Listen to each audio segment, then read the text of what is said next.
예상치보다 헤드라인 숫자는 각각 0.1%포인트씩 높은 숫자가 찍히게 됐습니다. 퍼센트라는 숫자로 우리가 돌아가기에는 좀 굉장히 어렵다라는 분석을 전문가들은 내놓고 있습니다. 근원 인플레가 최근에 둔화하는 흐름을 보이고는 있지만 이 또한 일시적일 수 있다라고 주장하는 전문가들이 나오고 있습니다. PPI 보고서는 일종의 논 이벤트 PPI에 이어서 연준의 행보를 크게 좀 바꿀 수 있을 만한 큰 이벤트는 되지 못했다라고 진단을 했습니다. 11월에 금리 동결 가능성을 90% 정도로 금리 선물 시장은 예측을 하고 있습니다. 반면 12월에 금리를 연준이 올릴 가능성은 30%를 상회를 하고 있는데요. 바로 전일 수치였던 26%대보다 소폭이 12월 인상 가능성이 높아진 상황입니다.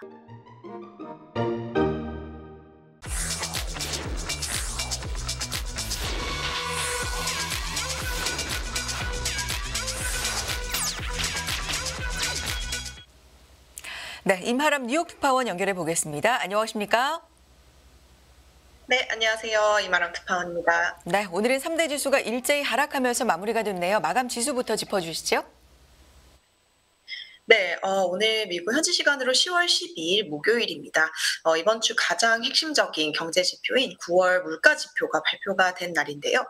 미국의 소비자 물가 지수가 시장 예상치를 상회를 하면서 뉴욕 증시의 하락세 그리고 채권 금리의 상승세는 다시 재개가 된 모습입니다.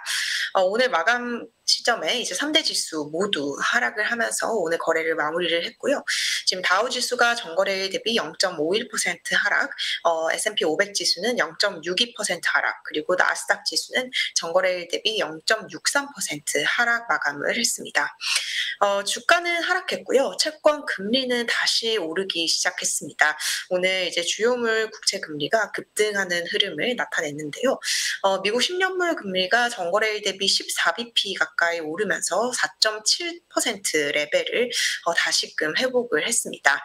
30년물 금리도 많이 올랐는데요. 오늘 17bp 급등을 하면서 4.87% 수준 나타내고 있는 모습입니다. 2년물 금리 같은 경우도 지금 7bp 정도 오르면서 5.07% 나타내고 있고요. 5%를 상회하고 있는 상황입니다. 잠깐 주춤했던 달러화의 강세도 다시 재개하는 모습입니다. 주요 6개 통화에 대한 달러화 가치를 반영한 달러화 지수는 106.5선을 나타내고 있는 모습이고요. 반면 유가는 전일 대비 소폭 하락하는 모습을 보였습니다. 11월물 WTI 전일 대비 0.69% 하락하면서 배럴당 82.91달러에 거래를 마쳤습니다. 네. 주가는 내리고 채권 금리는 다시 오르기 시작하고 달러도 강세를 보이고 유가는 하락한 이렇게 좀 간략하게 정리해 볼 수 있을 것 같은데요. 일단 CPI에 주목을 많이 했던 것 같고요. 30년물 국채 입찰 부진 얘기도 좀 있었던 것 같은데요. 장중 흐름 짚어주실까요? 네, 오늘 이제 이번 주 가장 중요한 이벤트였던 미국의 9월 CPI 지표가 발표가 되었습니다. 현지 시간으로 8시 30분에 발표가 되면서 뉴욕 증시 개장을 1시간 앞두고 발표가 되었는데요. CPI 같은 경우는 이제 이후에 자세하게 설명드리겠지만 헤드라인 숫자 전년 동기 대비 그리고 전월 대비로 한 소비자 물가 지수가 예상치보다 높은 숫자가 나왔습니다. 생각보다 이 인플레이션이 여전히 끈질기게 이어지고 있다라는 점이 또 한 번 확인이 되었고요. 이에 따라서 최근에 잠깐 주춤했었던 고금리 장기화에 대한 우려가 재점화하는 모습을 나타냈습니다. 지금 연준의 연내 추가 금리 인상에 대한 빨간불도 다시 켜진 상황이고요. 채권 금리 장기물을 중심으로 지금 14bp가 넘는 상당히 큰 폭의 상승세를 보이고 있고요. 이에 따라서 주가도 하락세를 재개를 했습니다. 오늘 이제 뉴욕 증시는 5거래일 만에 하락을 하는 모습을 나타냈는데요. 지금 미국 현지 시간으로 오늘이 10월 12일이 끝났습니다. 오늘 날짜를 조금 주목을 해야 하는 것이 바로 작년 10월 13일이 이번 뉴욕 증시가 약세장을 겪으면서 가장 저점을 찍은 날이었기 때문인데요. 다시 말해서 뉴욕 증시가 작년 약세장의 저점을 찍은 지 딱 1년이 지난 시점입니다. 1년 전으로 돌아가 보면요. S&P 500 지수는 지난 2022년 10월 13일 날 저점을 기록을 했는데요. 3,491선을 기록을 했습니다. 지금 레벨에 비하면 이제 S&P 500 지수가 작년 10월에 비해서 24.5% 정도 반등을 한 것으로 볼 수 있을 것 같은데요. 오늘 하루만 놓고 보면은 3대 지수 하락을 하긴 했지만 약세장의 저점을 찍고 S&P 500 지수는 약 25% 정도 오른 상황입니다. 월가의 전문가들 지금 작년과 올해 크게 상황이 바뀐 것이 없고요. 작년보다 오히려 이제 금리는 더욱더 높아져 있는 상황인데요. 그럼에도 불구하고 이렇게 주가가 견조력을 보인 것은 어떻게 보면 시장에 좀 주의 신호를 보낼 수 있는 어떤 시그널이라는 해석을 하고 있습니다. 1년 전에 이 날짜가 상당히 좀 의미가 있는 날짜였군요. 그 부분까지 짚어주시면서 설명 도와주셨고요. 일단 시장이 가장 주목했던 CPI 좀 자세하게 분석해 주시기 바랍니다. 네, 오늘 미국의 9월 소비자 물가 지수가 발표가 됐습니다. 미국 노동부는 지난 9월 CPI 지수가 지난해 같은 달 대비해서 3.7% 올랐다라고 밝혔고요. 지금 이제 전월로 대비해서는 0.4% 상승한 것으로 집계가 됐습니다.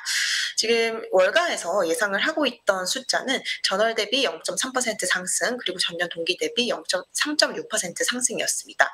지금 예상치보다 헤드라인 숫자는 각각 0.1%포인트씩 높은 숫자가 찍히게 됐습니다. 헤드라인 수치 같은 경우 9월 CPI 3.7% 상승은 전월치와 동일한 수준이고요. 9월 CPI 전월 대비 상승률은 전월치였던 0.6%보다는 상승 속도가 느려진 것입니다. 지금 헤드라인 숫자는 좀 높게 나왔고요. 반면에 이 변동성이 큰 음식이라든지 에너지를 제외한 근원 CPI 같은 경우는 예상치에 부합하는 모습을 나타냈습니다. 9월 근원 CPI 전월 대비 0.3% 올랐고요. 작년 같은 기간에 대비해서는 4.1% 오르면서 시장의 예상치에 부합하는 모습을 보였습니다.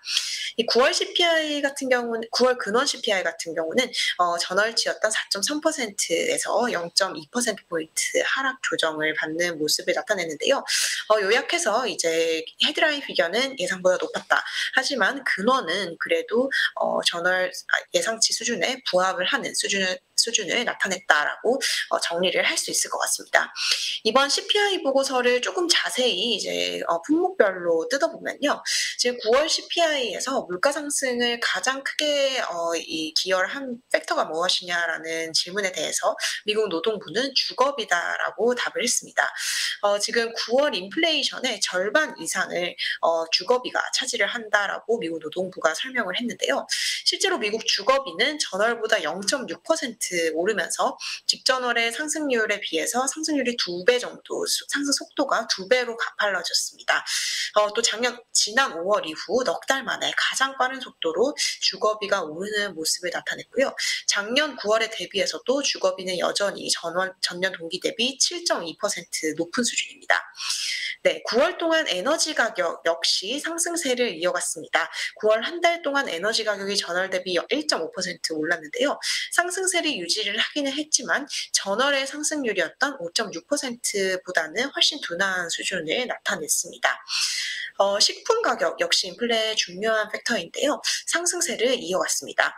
미국의 식품 가격은 석 달 연속으로 전월 대비 0.2% 상승하고 있는 모습이고요.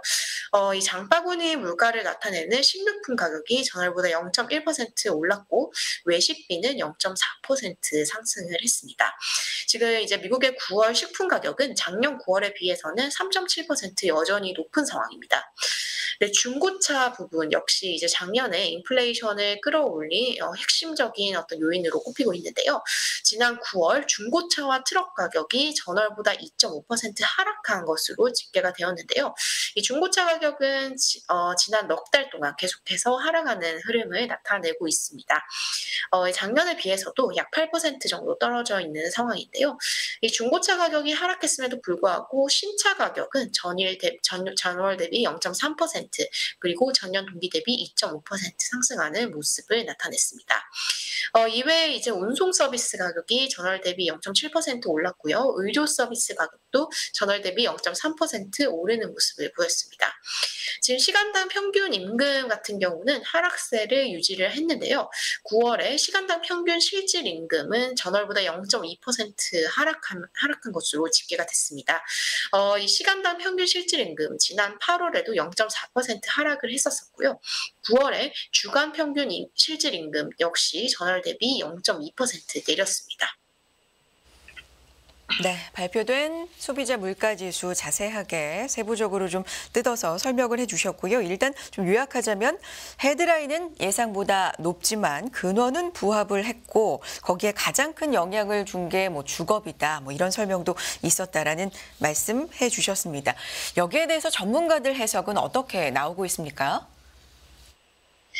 네, 지금 전문가들은 이번 9월 CPI, 확실히 시장에 반가운 소식은 아니었다라고 평가를 하고 있습니다. 하지만 그럼에도 반갑진 않았지만 또 동시에 최악의 소식은 아니었다라고 얘기를 하고 있습니다. 살짝 예상치를 상회를 하긴 했지만 그렇게 연준의 향후 정책 경로를 바꿀 정도로 굉장히 놀라운 숫자는 나오지 않았다라고 얘기를 했고요. 연준이 당분간은 관망세를 유지할 것이라는 분석을 내놨습니다. 이번 CPI 보고서 이제 자세하게 설명을 해드렸는데요. CPI 보고서 내부적으로 또 주거비는 이제 좀처럼 좀 진정이 되지 않는 모습을 보이고 있고요. 반면 중고차 같은 데에서는 가격 하락세가 이어지고 있습니다. 여러 가지 핵심적인 영역에서 고르게 인플레이션 압력을 완화하는 것이 굉장히 어렵다라는 점이 오늘 보고서에서 다시 한번 드러난 것으로 보입니다. 이제 인플레이션을 2%로 돌리는 것이 연준의 목표이고요. 또 인플레가 2%로 돌려져야만 연준은 긴축 모드를 해제를 할 것으로 보이는데요. 오늘 CPI에서 우리가 볼 수 있었던 교훈 중에 하나는 인플레이션 2%라는 숫자가 그렇게 쉬운 숫자는 아니다라는 것입니다. 물론 지금 상품 영역에서 디스인플레이션 추세가 계속 이어지고 있고요. 일부 영역에서 네. 인플레이션 2%라는 목표를 연준은 계속해서 좀 강조를 하고 있지만 여기까지 가는 과정이 목표까지 가는 과정은 상당히 험난하고요.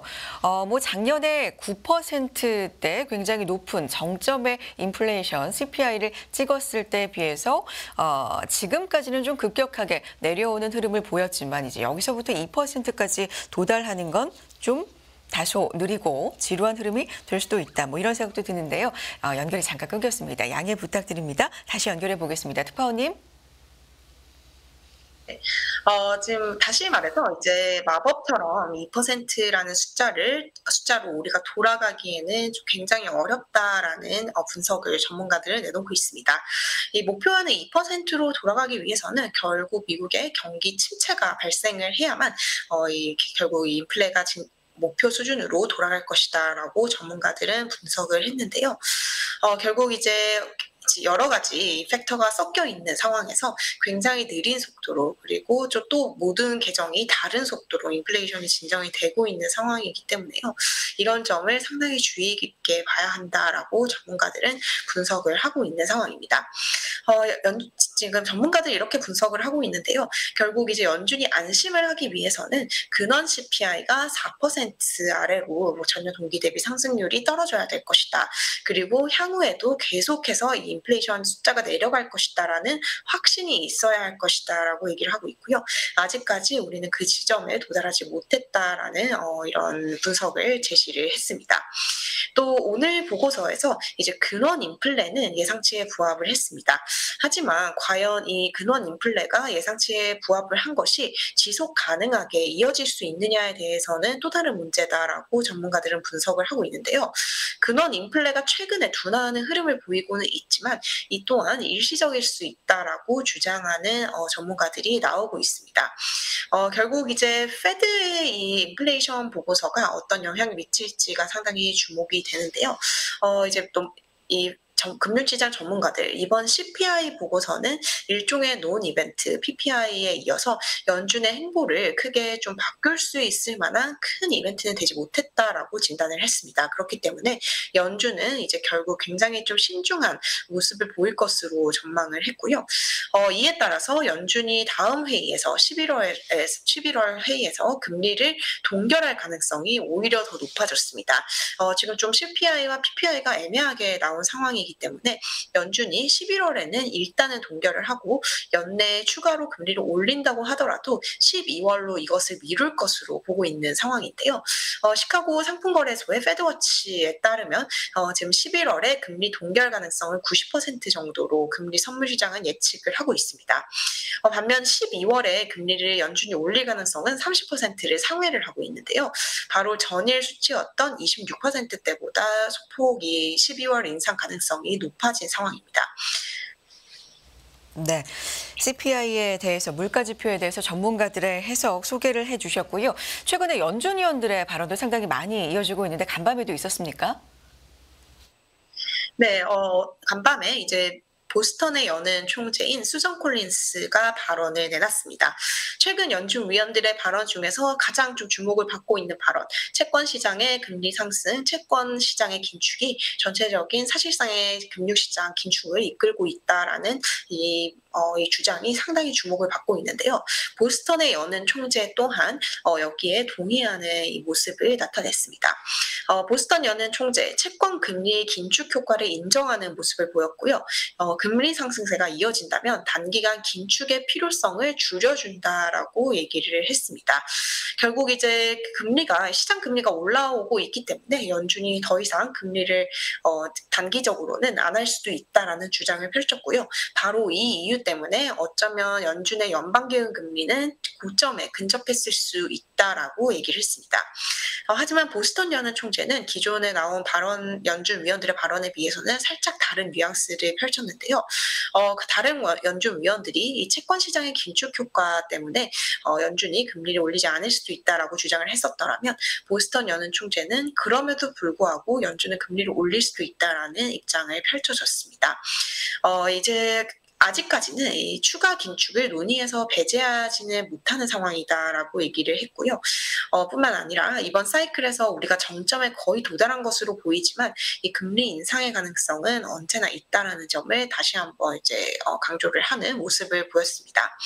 오늘 CPI 지표에 대해서도 언급을 했는데요. 오늘 발표된 CPI에서 우리가 얻을 수 있는 교훈은 물가 안정이 굉장히 오랜 시간이 필요로 한다는 것. 물가가 이제 하루아침에 해결이 되는 것은 아니다라고 표현을 했고요. 뿐만 아니라 오늘 이제 봤듯이 영역별로 인플레가 이제 둔화하는 쪽도 나타나고 있고요. 인플레 상승세가 아직까지 거센 쪽이 이렇게 나눠져 있는 상황입니다. 네. 그렇기 때문에 이 물가 안정을 향한 노력이 굉장히 불균형적으로 일어나고 있음을 강조를 하는 모습을 나타냈습니다. 네, 그리고 오늘 금요일입니다. 매주 이 시간에 실업과 관련된 지표도 발표가 되는데요. 어떻게 나왔습니까? 네, 오늘 미국의 주간 실업보험 청구자 수가 발표가 되었습니다. 여전히 미국 노동시장은 견조함을 시사하는 숫자가 나타났는데요. 지난 7일로 끝난 한 주 동안 실업보험 청구자 수가 20만 9천 명으로 집계가 됐습니다. 바로 직전주와 같은 수준인데요. 미국의 실업보험 청구자 수는 4주를 연속해서 21만 명을 하회를 하고 있습니다. 거의 역사적인 저점에 비슷한 수준이고요. 미국 노동시장은 여전히 견조함을 드러내는 지표였습니다. 네, 지표까지 살펴봤습니다. 특징적인 흐름을 보였던 종목과 섹터까지 짚어주실까요? 네, 오늘 3대 지수 일제히 하락을 했는데요. 그중에서 에너지와 기술 섹터 종목만 상승을 하고 나머지는 일제히 하락하는 모습을 보였습니다. 지금 금리가 상승세를 재개를 했습니다. 이에 따라서 매그니피센트 세븐 종목 중에 이제 하락한 종목들이 나왔는데요. 우선 테슬라가 오늘 1.5% 정도 하락을 하면서 큰 폭의 하락세를 나타냈습니다. 넷플릭스와 메타 플랫폼스 1% 이상 밀렸고요. 구글 또한 1% 가까이 하락을 하는 모습을 보였습니다. 네, 이제 오늘 테슬라에 관련한 여러 가지 소식이 나왔는데요. 이 헤지펀드 사토리 펀드를 운영하고 있는 댄 나일스, 테슬라에 대한 숏을 유지를 한다라고 주장을 했습니다. 댄 나일스는 이제 테슬라라는 기업 자체에는 자신은 굉장히 긍정적이다라고 얘기를 하면서 심지어 자신이 이제 테슬라의 모델 X를 보유하고 있다고까지 언급을 했는데요. 하지만 테슬라는 좋지만 테슬라 주가는 문제가 있다라는 입장을 펼쳤습니다. 테슬라의 주가가 상당히 고평가되어 있는 구간이다라고 지적을 했고요. 또 이 금리 상승이 다른 빅테크 중에서도 테슬라에 굉장히 좀 불균형적인 부정적인 영향을 미칠 수 있다라는 주장을 펼쳤습니다. 금리 상승에 따라서 이 자동차에 대한 파이낸싱 비용, 신차 파이낸싱 비용이 높아질 것이다라고 주장을 했는데요. 이에 따라서 이 판매량이 좀 영향을 받을 수 있을 가능성을 제기를 했습니다. 오늘 이제 머스크에 관련된 또 다른 소식이 발표가 되었는데요. 이 테슬라의 회사 내부 고발자가 지난 2021년에 미 증권거래위원회에 어떠한 불만 사항을 제기를 한 것으로 소장을 보낸 것으로 CNBC가 보도를 했습니다. 하지만 SEC는 당시에 대응하지 않았다라고 하고요. 이 고소는 머스크가 증권법을 위반한 혐의에 대해서 고발을 하고 있다라고 합니다. 네, 오늘 실적 발표한 기업들이 있는데요.